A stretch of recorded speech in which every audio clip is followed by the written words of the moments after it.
Halo Pojoker, di sini saya akan membagikan cara membuat pintu ya. Dengan anggaran cuma habis 300 ribuan saja, kita bisa mendapatkan satu buah pintu teman-teman. Jadi bahannya ini adalah triplek, kaso dan sebagainya ya. Ini langkah pertama adalah kita bikin dulu untuk ukuran kasonya. Kita tentukan dulu untuk tingginya dulu ya teman-teman. Kalau kasonya dirasa bengkok, kita tinggal potong di bagian tengah sini supaya bisa ditekuk. Jadi bisa untuk memudahkan kita meluruskannya ya. Dan kalau perlu kita pas bekas gergajan itu kita ganjel ya. Ganjelnya bisa menggunakan kayu ataupun bambu ataupun paku ya. Di sini saya menggunakan paku teman-teman. Dan kalau kasonya sudah lurus, langkah selanjutnya adalah kita tinggal pasangkan aja di atas kayu reng ya. Ini bukan kaso, saya pakainya adalah kayu reng. Kita pasangkan tripleknya teman-teman seperti ini ya. Jadi kita masangnya ini pasang tripleknya dulu ya, jadi enggak dirangka dulu, kita pasang tripleknya dulu ya, karena biasanya tuh ada yang bikin rangkanya dulu kemudian baru tripleknya, tapi di sini saya rangka sama triplek itu berjalan bareng teman-teman untuk memaksimalkan hasilnya ya. Untuk tripleknya kita tinggal di ratain aja sama bagian rengnya ya, kita ratain aja sama bagian rengnya supaya rapi. Dan untuk pakunya saya menggunakan paku khusus triplek tuh yang lembut-lembut itu ya, paku triplek, cuma panjang sekitar 1 sentian. Kalau sudah kita lanjut pemasangan rangka bagian tengahnya teman-teman. Ini kalau ujung kasusnya dirasa bengkok bisa kita luruskan aja ya menggunakan siku, kemudian kita potong. Setelah ujung sama ujung terpasang, selanjutnya kita bagi mau dikasih berapa tulangannya, dibagi jaraknya itu selera aja sih ya, opsional aja kalau jaraknya.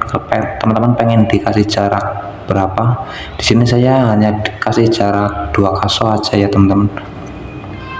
Untuk ukuran pintu yang saya bikin adalah 210 kali 70-an cm teman-teman. Setelah kayu bagian tengahnya kita paku ya dari dalam, selanjutnya kita paku juga ke tripleknya teman-teman. Kita tentukan untuk panjangnya supaya pas pemakuan kita bisa pas di dalam triplek, supaya hasilnya lebih maksimal ya. Kita garis buat acuan kita maku biar tidak salah maku teman-teman. Dan di sini jarak pakunya ini kurang lebih sekitar 10 cm. Semakin banyak pakunya itu semakin bagus teman-teman. Kalau sudah ketanam semua rangkanya, selanjutnya kita pasang untuk handle pintunya ya. Ini untuk handlenya, untuk ngelubangin kayu reng ini ada beberapa opsional ya.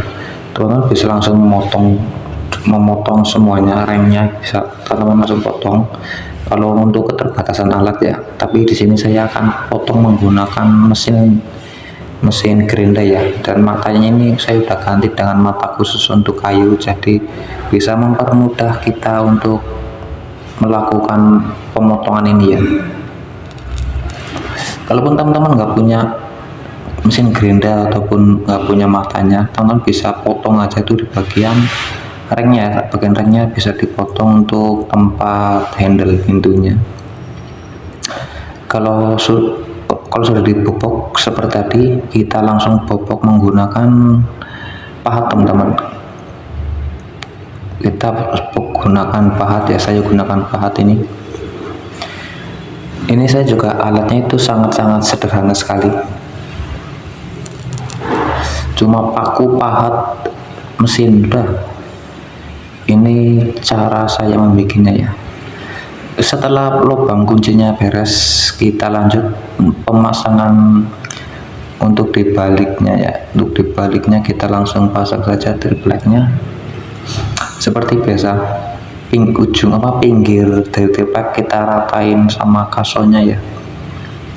Untuk hasil yang lebih bagus kita ratain benar-benar rata ya, karena potongan triplek itu dijamin lurus ya. Jadi rengnya itu ngikutin triplek, bukan tripleknya ngikutin reng ya teman-teman.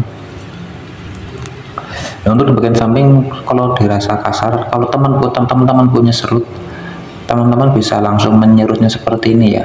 Dan kalau tidak punya serut, ya tidak apa-apa sih, tidak perlu diserut, ataupun sisa triplek itu teman-teman bisa potong aja untuk menutup bagian samping-sampingnya.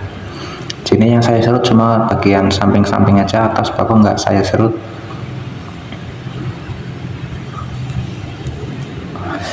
Selanjutnya kita pemasangan engsel seperti ini ya. Untuk jarak engselnya dari yang bagian atas itu sekitar 15 cm, dan yang bagian bawah itu jarak dari bawah itu sekitar 25 cm ya, mengikuti panduan yang ada di dalam dus engselnya. Kalau sudah kita potong menggunakan mesin ataupun pakai apalah buat ngelubangin ini ya, pakai alat seadanya aja teman-teman, tidak perlu memaksakan pakai alat itu. Kita popok dan selanjutnya kita pasang, dan perlu diperhatikan saat pemasangan engsel ini harus benar-benar rata ya, karena kalau tidak rata itu bisa susah nutupnya teman-teman, jadi dia agak keras nutupnya ya, nggak bisa nutup sendiri, jadi harus benar-benar diperhatikan sekali teman-teman. Untuk pemasangan engsel ini teman-teman bisa menggunakan sekrup bawaan dari engsel ataupun bisa menggunakan sekrup sendiri teman-teman. Contohnya seperti sekrup yang buat Gibson itu lebih kuat, karena biasanya sekrup yang dari bawaan engsel itu gampang patah ya, kalau dibongkar pasang itu gampang banget patah. Nah, jadi seringnya saya menggunakan sekrup sendiri teman-teman yang lebih kuat. Selanjutnya untuk pemasangan handle pintunya tinggal dipasin aja seperti ini ya. Kita pasin dulu, kita garis untuk di ujung-ujung handle-nya. Untuk acuan kita bikin lubangnya teman-teman, kita garis seperti ini, kita mal ya untuk lubangnya supaya hasilnya lebih bagus dan lebih presisi, jadi nggak ada lubang yang sia-sia teman-teman. Kita harus benar-benar ya teliti lah supaya memudahkan kita saat pengerjaan pemasangan ini ya, jadi sekali tempel langsung jadi teman-teman. Jadi ya harus benar-benar sabar ya kalau memasang handle ini, jangan sampai salah sedikit aja malah bisa handle-nya itu susah untuk dipakainya ya. Berhubung di sini saya menggunakan triplek, saya bisa langsung menggunakan cutter ataupun bisa menggunakan bor seperti ini ya. Setelah lubangnya pas seperti ini, selanjutnya kita bisa langsung untuk pemasangan berbagai jenis aksesoris handle-nya ya.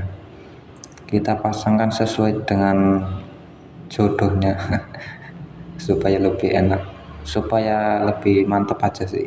Selanjutnya kita pasang untuk bagian gagang pintunya. Untuk bagian gagangnya kita tandain dulu untuk lubang-lubangnya ya, karena di sini biasanya di gagang pintunya itu ada sekrup khususnya, jadi kita bikin lubang dulu seperti itu ya. Bisa dilubangin menggunakan bor dan kemudian kita rapihkan seperti itu. Selanjutnya langsung saja kita pasang seperti ini teman-teman. Nah, dan untuk pemasangan ini ya kita harus benar-benar sabar ya, karena kita harus mencari lubang yang ada di dalam handle itu ya. Handle pasangannya itu ada sekrupnya. Kalau sudah langsung kita bisa kencengin aja seperti ini menggunakan obeng ataupun menggunakan bor. Langkah terakhir, langkah pemasangannya itu seperti ini teman-teman. Jadi untuk jaraknya itu yang bagian bawah ini saya ganjel 1 triplek, karena dari tinggi kusen saya cuma kurangin 1 cm teman-teman, jadi bawah setengah cm atas setengah cm supaya enggak mengerok lagi ya, biar sekali tempel langsung jadi seringnya saya kurangi 1 cm teman-teman. Insya Allah sangat aman sekali. Pintu ini adalah pintu yang sangat ekonomis ya teman-teman, hanya menggunakan triplek dan kayu. Kita tidak perlu beli ke tukang kayu yang berat itu ya. Ini beratnya paling sekitar ya 5 kilo sampai 10 kilo teman-teman. Dan untuk pemasangan engsel di bagian belakang, kalau dirasa masih ada yang kurang, tinggal kita ganjel-ganjel aja ya sampai benar-benar dirasa pas.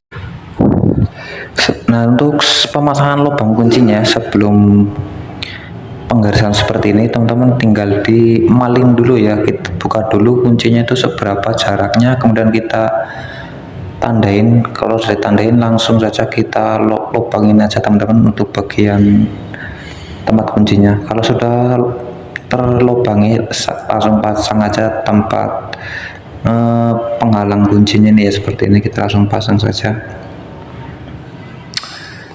Ini adalah langkah terakhir teman-teman. Oh ya, ini kusennya saya menggunakan holo ya, karena ini saya menggunakan dinding partisi, jadi saya pakai yang cukup simpel-simpel aja teman-teman. Untuk pembelian bahan material seperti ini teman-teman, totalnya sekitar 366.000 ya. Ini untuk total yang saya keluarkan untuk membuat satu buah pintu seperti ini.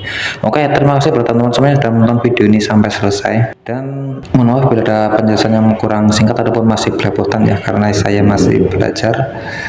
Terima kasih buat teman-teman semua. Salam ngapak orang enak. Bye bye.